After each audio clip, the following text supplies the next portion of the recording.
What's up, everybody? Yesterday, we got the brand new season of Apex Legends, Season 18 Resurrection, and along with that, instead of the usual new legend, we actually got Revenant Reborn, which is a rework of Revenant himself.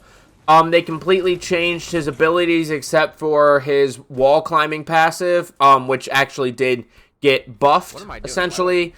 Just as a reminder, his old abilities were, his passive was his wall climb, where he could climb faster and higher than everybody else. He had faster crouch walking speed were his passives. His tactical was the silence, where he threw out the big red balls and it took away your Legends abilities for, was it like 8 or 10 seconds, including their tactical and their ultimate. And then his ultimate was the death totem. You know, you put down the death totem, your teammates can enter the death totem, then you go and you can push and you don't have shield health, but once you're killed, you know, you go back and now you are shielded, blah, blah, blah. So that was his old kit. His new kit, his passive, now called Assassin's Instinct. Still, you can crouch walk faster. Still, you have wall climbing, but now his wall climbing was improved to where there's way more horizontal mobility, which was very clear. The horizontal mobility was actually a really nice addition to his movement abilities, because now it's a lot easier to climb up a wall. You can go around corners, you can move around objects on the wall. Way better wall climbing. Crouch walk felt about the same. And the other part that was added to his passive now is being able to highlight nearby enemies who are low health. And when you yourself as Rev either get them to low health or tag someone who's low health, they get these like arrows on their body that can be seen through walls by your team, whereas just the regular low health highlights are only highlighted for you. But when you're involved in getting that player to low or lower health, it's highlighted for your team. His new tactical is called Shadow Pounce. His Shadow Pounce is a forward jump that you can charge. You can release it at any point during the charge, but to get the full leap, you have to fully charge it, and that takes about a full second and a half. I didn't time it, but that's about what it felt like. This tactical, I was a little disappointed in. It isn't very useful vertically. Now, I guess it is pounce, and when you're pouncing, you're going more horizontal. And it pounces kind of in the direction you look. So if you look straight up, it pounces a little bit, but you don't get very high off the ground. And if you look straight forward, you go pretty far forward, but you don't really go very high up. I found the best was probably looking somewhere between like 30 and 45 degrees, because if you go much higher than 45 degrees, you're looking too far up and you're not going to get any of that forward momentum. And if you look really any lower than 30 degrees, you're just going to barely get off the ground. So you do have to look up just a little bit. And along with that, if you want to go a little bit farther, get a little bit higher, it does help to jump right before you release his charge. So charge it, keep moving forward, and right before you release that charge, jump. And you will get a little bit farther. You go a little bit higher, obviously, because you're jumping off the ground. And then the other thing with the tactical is you can use it off of like a jump pad. You can jump pad, get your double jump, charge it, and then release that jump to go even further. So you can do it off of jump pads. You can do it off of zip jumps. Obviously, you'd have to go pretty high off a zip jump, or you're just going to touch the ground and then pounce forward. But you can do it while you're in the air, as long as you didn't come off of like a dive tower or you're not landing in. I would like to see more vertical height be added, or for it to truly have a set distance of leap, whether that's vertical or horizontal, based off of how you look. I do think the tactical is a little bit underwhelming, but it is good for closing some distances, like if an Octane's stimming and running away. It is good for like closing distances, but I definitely think it could be better. It charges, I think, in 12 seconds or 15 seconds, whatever it is. I think it depends on how long you charge it, but a little underwhelming, but can be fun. Then his ultimate is Forged Shadows. So instead of the death totem, now you have Forged Shadows, where you have this like shadow like shield around you. And it's worth 75 health. It lasts, I think, 25 seconds, but when you get a knock or a kill, if you're playing a mixtape mode, it regens the health. You get an added 10 seconds on it, and then you get, and then it will stop regenning if the hitbox is bigger, by the way. The shadow is its own hitbox, but then it'll stop regenning if you take any damage while it's in the middle of regenning.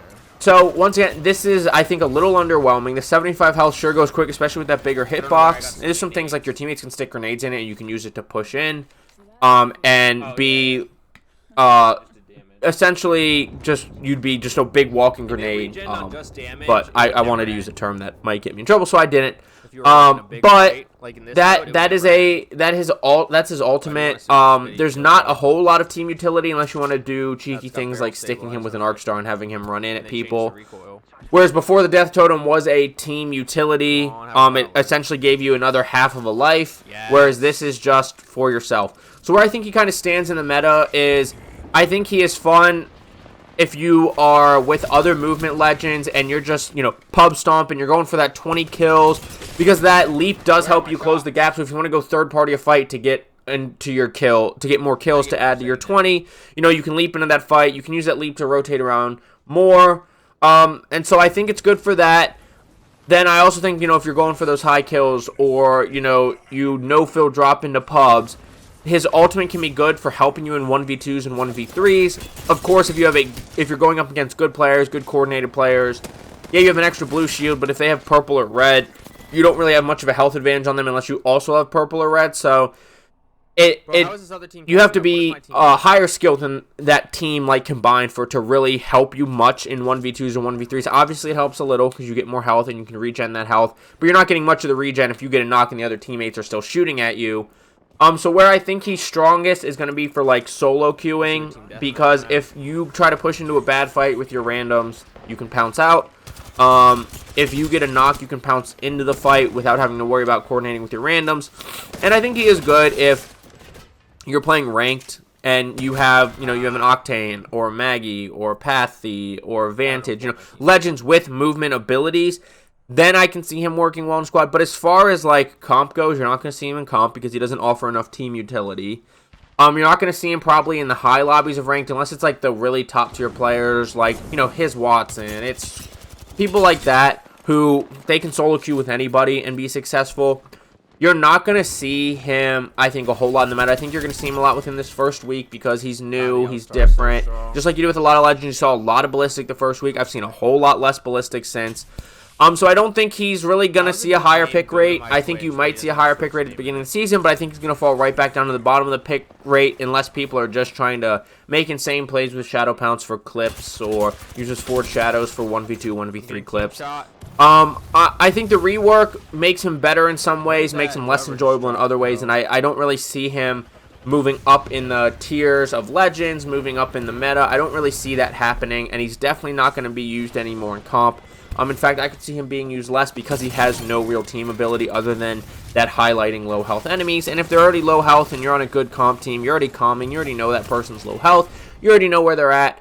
And so I really just see him as a solo queue legend, but overall, pretty underwhelming so far. I'm going to go ahead and let the gameplay behind me keep rolling. It was a decent TDM match. This was actually my very first match with Rev, so I'm still kind of figuring things out in this match.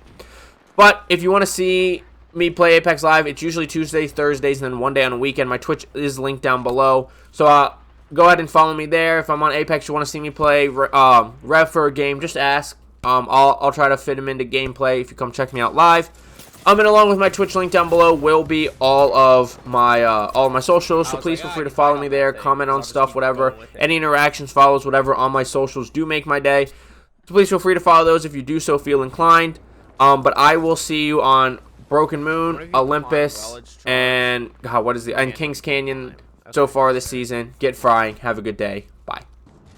Charging on my shields.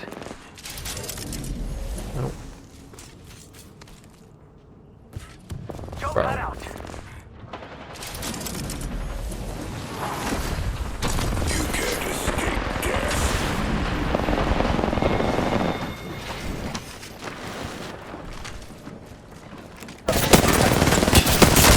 Oh my god, that's the Prowler. Well, wasn't that illuminating? Must go faster!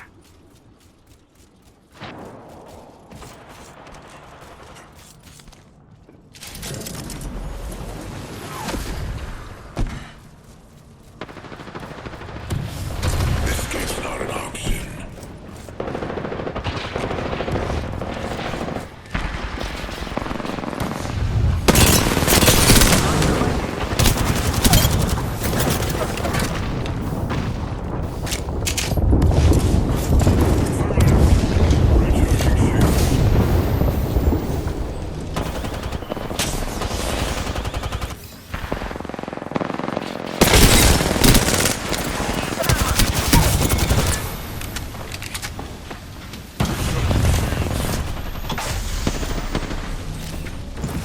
Oh my god, that was obnoxious.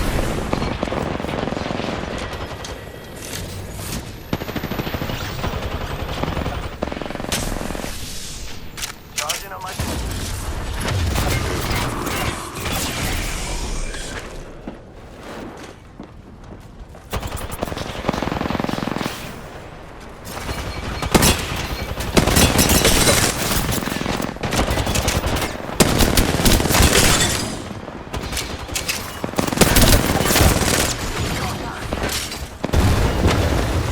Oh my god.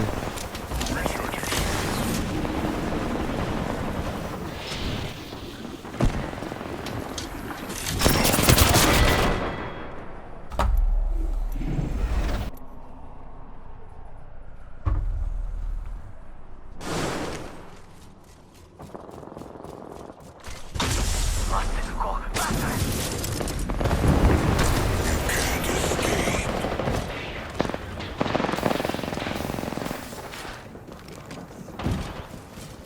I hate that that jump pad is right there.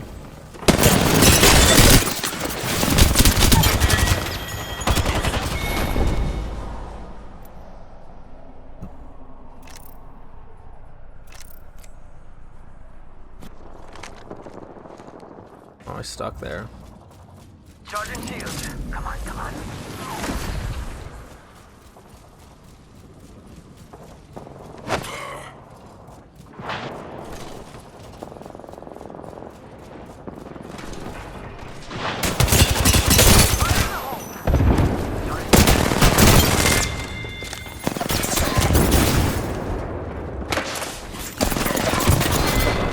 Ugh. So that's what fear smells like. Charging on my shields.